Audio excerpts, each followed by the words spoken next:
It is now less than 90 minutes until the Gaza ceasefire is expected to begin. Trucks are lining up at border crossings. Aid agencies are poised to provide relief. One UN agency says it's holding its breath with hope. But while Israeli Prime Minister Benjamin Netanyahu is praising the deal, he's warned he reserves the right to resume fighting if the deal falls apart.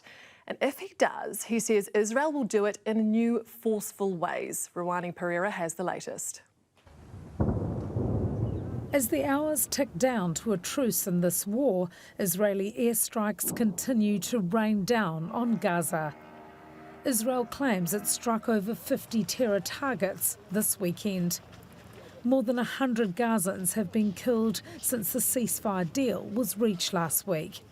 The latest casualties include a couple and their 3 sons, aged 2, 4 and 7, killed in their tent in the so-called humanitarian zone south of the Gaza Strip. It's clear the ceasefire is a tenuous truce with many conditions. Israeli Prime Minister Benjamin Netanyahu calls the deal temporary, saying Israel maintains the right to resume the war at any time. But incoming US President Donald Trump reckons he will make sure the ceasefire deal between Israel and Hamas holds. It's a nervous waiting game on both sides.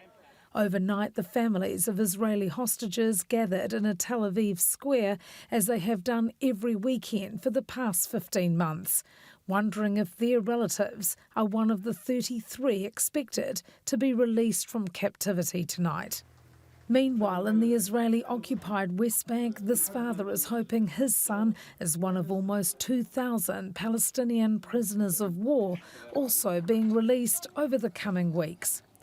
The deal includes a dramatic increase in aid to Gaza, promising 600 truckloads a day. Egypt is readying itself, freeing up hundreds of hospital beds to take in those needing medical help. The next phase of the ceasefire should see Israeli troops' total withdrawal from Gaza.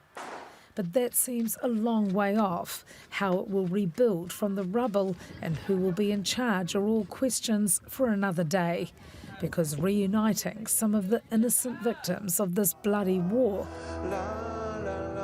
with those closest to them is what matters most today.